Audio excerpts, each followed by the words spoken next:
All right, everybody. This is Joseph P. Farrell with news and views from the Nefarium on Thursday, August 24th, 2023. Before we get started with today's news and views, please remember tomorrow we do have a vid chat. We've already got a lot of good questions and comments submitted, so please remember to get your questions and comments in before 10 o'clock U.S. Central Time tonight. I will most likely show up tomorrow, even though we're scheduled to begin at 2 o'clock. I'll most likely show up early for our usual pre chat banner to make sure everything is working okay, and so on and so forth. So please remember limit your questions, please. Try to keep short and focused. Remember, there's a lot of other people and only one submission per member. All right. By now, you have all heard that Yegenny Prigozhin, the figurehead leader of the Wagner military group, the Russian military group, that performed so well during the special military occupation, Russia's invasion of the provinces of the Donetsk region, and then later, subsequently, the entire Ukraine, the Wagner group leader has allegedly, and the reasons for my saying this will become apparent in a minute, but has allegedly died in a very suspicious plane crash in the Tver Oblast region, which is just outside of Moscow, as he was apparently flying his plane to St. Petersburg, where you'll remember after the alleged coup attempt that he allegedly led a couple of months ago, he had been exiled to Belarus and was not to set foot in Russian soil again. That's the public story. So now Evgeni Prigozhin supposedly is dead, his plane having crashed. We don't know exactly why it crashed. There are pictures and videos of a plane without a wing, which again, the plane that supposedly was carrying him lost its wing and crashed. There are claims that there was a device on board the plane. There are other claims that it was hit by an air defense missile, and so on, and so on, and so on. Now, color me suspicious about all of this. And right up front, I'm going to be advancing a very different take than the presstitutes in the Western media. I'm going to be advancing a very, very different scenario. But right up front, I want to put out the caveat that this does not mean, the scenario that I'm advancing does not mean that I'm closing out all possibility of Russian and indeed Kremlin and indeed Mr. Putin's involvement. One thing the West has to understand about Russia, and particularly the Eastern European mindset, coming as it does out of Byzantium and out of Eastern Orthodoxy, and that is, much as it seems corrupt and evil to us, that culture would much rather sanction a state-sanctioned assassination if it means that it can avoid a war or major military action. That's the bottom line. And I suspect that something like that may be in play here. In other words, that the Kremlin may be involved. So in other words, there's my caveat, folks. I'm not ruling out that possibility. However, I have in front of me an article that I will link for you from the United Kingdom's Daily Mail. And if ever a tabloid rag acted like a mouthpiece for MI6 and the City of London, it's now. I want you to listen carefully to how they're covering this story, because it's rather breathtaking in its audacity. The article's titled Russia's Latest Wagner Had Full Mobilization Plan If Prigozhin Was Killed, it is claimed, as they vow revenge for assassination. As MI6 chief says there are signs Putin took him out in the plane crash, and if he's not dead, he soon will be. Okay, so here we go. This is the Daily Mail's reportage of this incident. And by the way, it's rather extensive with pictures and everything. In other words, it's quite a production. They are invested in this story, and they're invested in the narrative they're trying to promote. So here we go. Quote, Wagner Group mercenaries are gearing up for full mobilization amid news their leaders Evgeni Prigozhin and Dmitry Utkin were killed in a plane crash near Moscow, though their deaths have not officially been confirmed. Now, what were they doing in Moscow? How were they allowed to get there when supposedly Prigozhin was already in exile? Russian outlet Redovka, closely associated with Prigozhin, reported that the private military company had long established approved mechanisms of action in the event of the death of Evgeni Prigozhin or Dmitry Utkin. A source confirmed, quote, in the event of Prigozhin's death, there is a mechanism for, quote, full mobilization, unquote, regardless of who was at fault for his death, unquote. I'm continuing here with the article, folks. The extent to which Wagner mercenaries will react to the death of their leader remains to be seen. But Wagner-linked channels posted a series of vengeful messages following the crash, vowing retribution if their leader is confirmed dead and declaring the people responsible traitors to Russia. Quote, there's a lot of talk right now about what the Wagner Group will do. We can tell everyone one thing, unquote, mercenaries said in one video, quote, we are getting started. Get ready for us, unquote. Now listen very carefully, folks. It comes as former head of MI6 Sir John Sawyers told BBC Radio's 4 Today program, quote, all the indications point to the fact that Putin has taken him out. He is reasserting control. Now, let me stop right there. What are these indications, you might ask? Well, we don't know because we're not told. But to continue, quote, this is again Sir John Sawyer on BBC 4's Today radio show, quote, he is making clear to everyone, both inside of Russia and outside, he's not going to brook any challenge. There is a slim chance he, meaning Prigozhin, is not dead and he wasn't on that plane. He will be soon, unquote. Skipping just a couple of very short paragraphs, listen to this one. Christopher Steele, who was with the Secret Intelligence Service and ran the MI6 Russia desk, and by the way, compiled the Steele dossier claiming that Donald Trump was a Russian spy, spying for Vladimir Putin during the 2016 election. Remember that?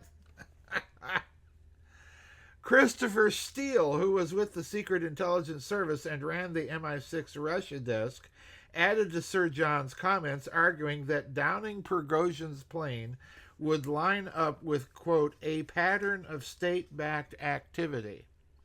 I would suspect very much that it was an FSB, a Russian Domestic Intelligence Service, or GRU, Military Intelligence Service operation, unquote, Steele said, pointing out the plane crash followed, quote, just one day after General Sergei Surovikin was sacked from his job, which was to be in charge of the security over the Russian homeland.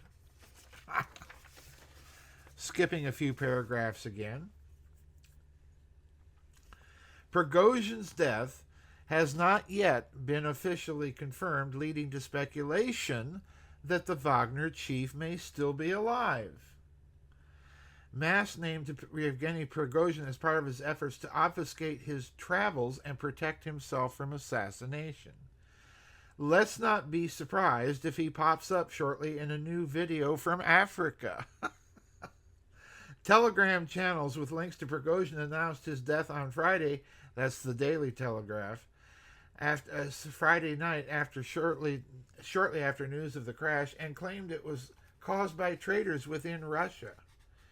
What do flight records show who is on board the plane? And then they list the flight records, and sure enough, Prigozhin and Dmitry Utkin, who, by the way, was a former Special Forces officer and suspected neo-Nazi. Now, remember, folks, it's really Russia that's been maintaining that the Ukrainian government has the neo-Nazi units, not the Russians, and certainly not the Wagner group, which was itself part of the Russian exposure of the neo-Nazi symbols and units being used by military members of the Ukrainian armed forces.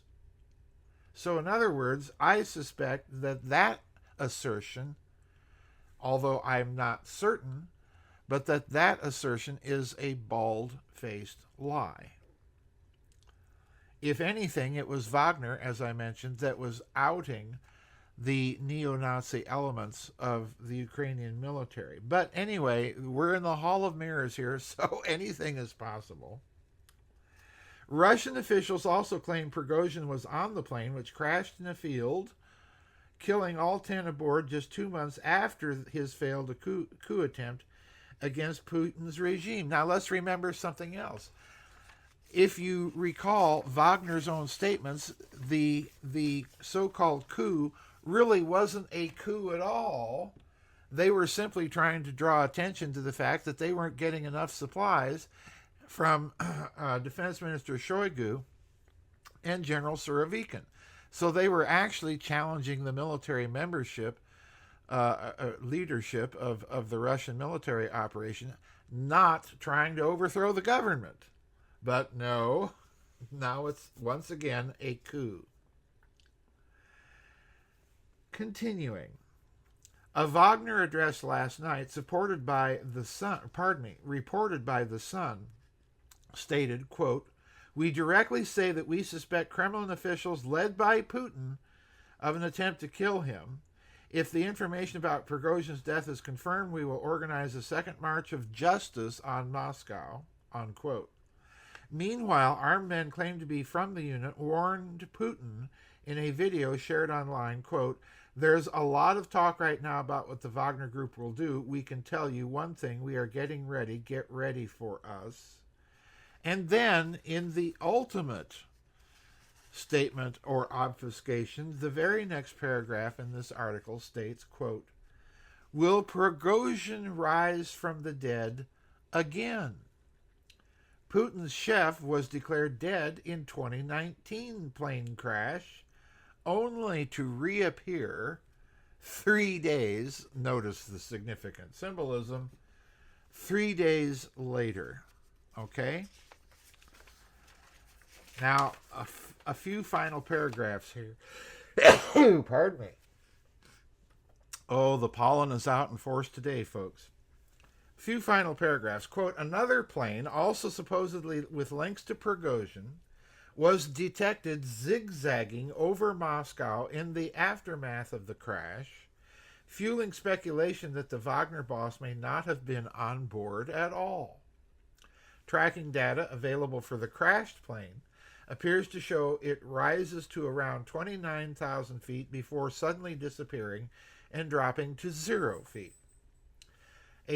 And let me ask, from what air traffic control center are they getting that radar data?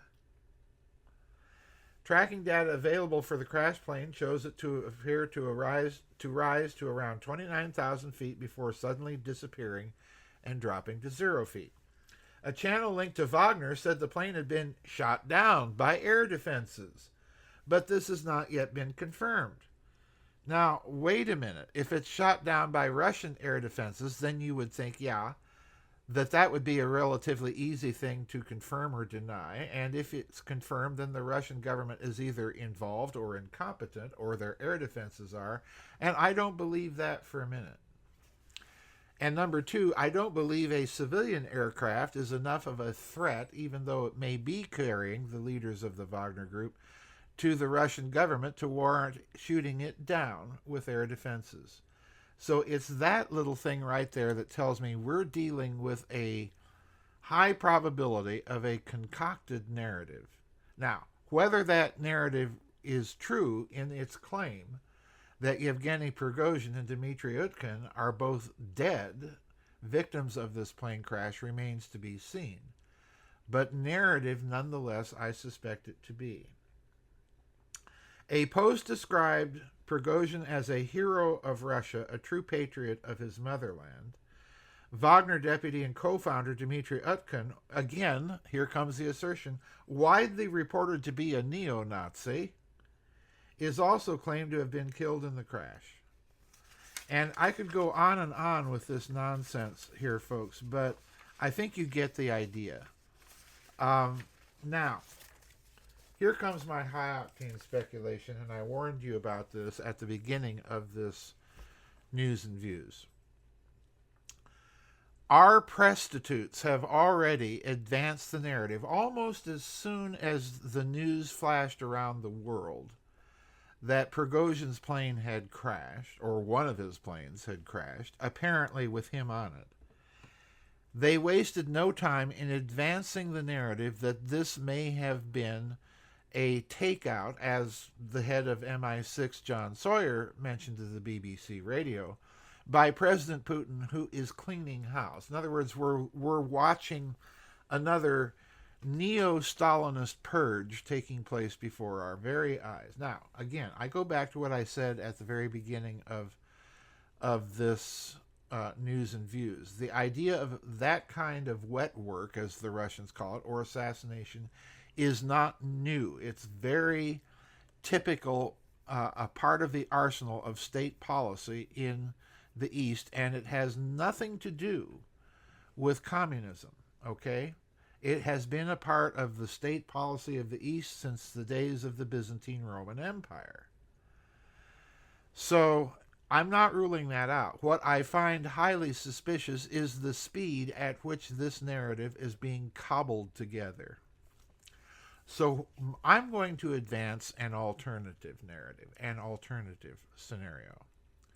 Since the Wagner group was so instrumental in holding on to the disputed territories, the oblasts in the Donbass region, and helping clear that area for their eventual reincorporation into the Russian Federation, and since the Wagner group was at the tip of the spear that the Russian military used to decimate the Ukrainian military, and since it was the Wagner group that was really ultimately behind the exposure of Ukrainian neo-Nazi unit symbols and patches and so on and so forth, and since the Ukraine itself has exhibited a willingness and ability to use or launch drones inside and on Russian territory, I do not rule out the fact that this may in fact be a Western-sponsored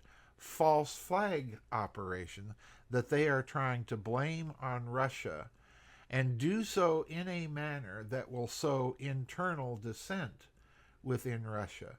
Because after all, folks, they have utterly failed in everything else in their objective, and that includes in the use of the Ukraine and its military in a proxy war against Russia, which they are managing to lose with brilliant and studied incompetence. So I am highly suspicious, especially given the involvement not only of the head of MI6, but of Christopher Steele, who contrived and concocted the Russia narrative operation for Hillary Clinton. I am deeply suspicious. Now, again, I do not rule out a potential Russian involvement, but given the near hysteria and the double emphasis on Dmitry Utkin maybe being a suspected neo-Nazi, which he may have been or may not have been, I don't know, but it would be highly unlikely for the Wagner group or any of its leaders to be neo-Nazis in a fighting for a country that remembers the Nazi invasion of World War II. I mean, this is just incomprehensible to the Russian mentality. I'm sorry, it doesn't make sense. So there's something deeply fishy here, folks. I'm definitely not following the American or British lamestream propaganda media here until they present us with the mountains of evidence that Sawyer is referring to, that all the indicators suggest that this was an operation. Come out, Sawyer. Show us the specific goods. Don't just go on the BBC and make an unsubstantiated claim. With nuclear weapons involved on both sides and a large military and such economic consequences, you owe us that. So that's the news and views for today, folks. Don't forget the vid chat tomorrow. Get your questions and comments submitted no later than 10 o'clock U.S. Central Time tonight. We'll see you on the flip side. Oh, by the way, another bit of housekeeping. I am planning to go forward with my webinar or webichat, as I'm going to call it, on the new book. That will probably be scheduled for sometime in September. So when you look for the schedule, please look for that. And I will post more about that when it's up. Anyway, that's it for today's news and views. We'll see you on the flip side, everybody. Bye-bye, and God bless.